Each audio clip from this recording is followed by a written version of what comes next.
Hello, this is Turkey. There will be no gobbling today, as we are in a very sad state. There was an earthquake that happened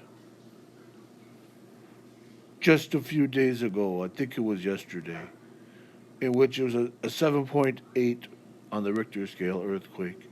The international effort to provide food and shelter that rocked it 3 days ago, it was 3 days ago, as emergency personnel rushed to try and save people. The confirmed dead has already reached 21,000 on Thursday, surpassing the total from Japan's Fukushima disaster in March 2011.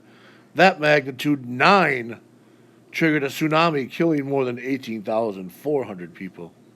This is not a record that you would want for anybody, including your worst enemies. In some locations where hope of finding survivors had vanished, crews began demolishing buildings.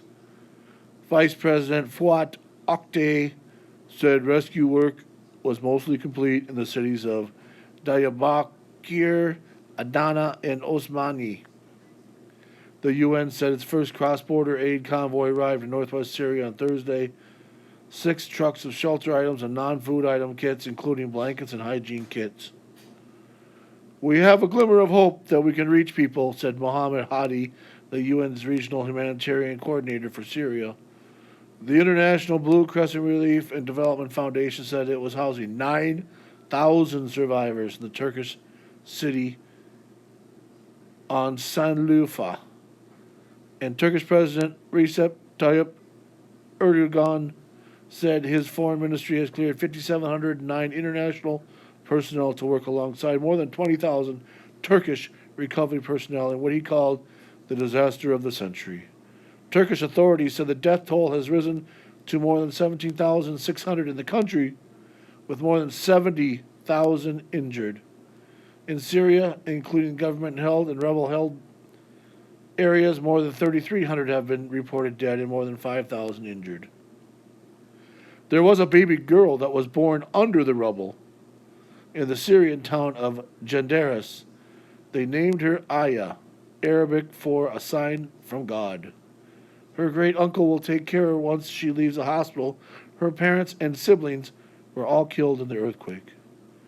Turkey's Disaster Emergency Management Authority said Thursday 28,044 people have been evacuated from quake hit regions, 4,600 by road and railway, and 23,437 by air.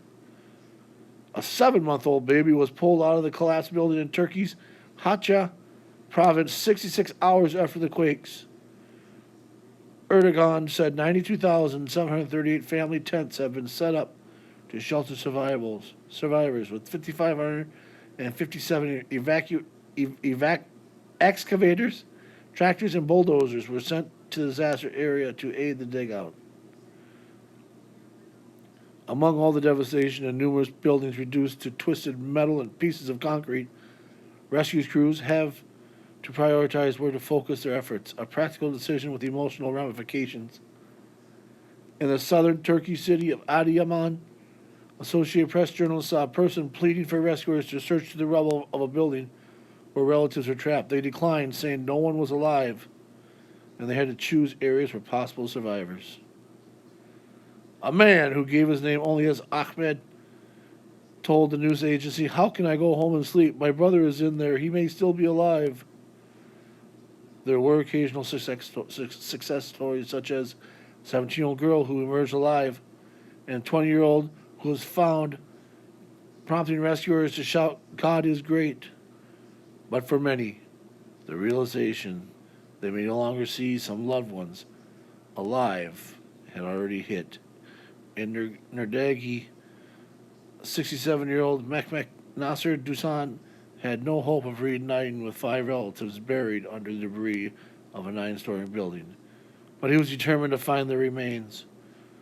"We're not leaving this site until we recover their bodies. Even if it takes 10 days, my family is destroyed now. It is sad. But we have to move on. The sanitary conditions are worsened amid the slow recovery.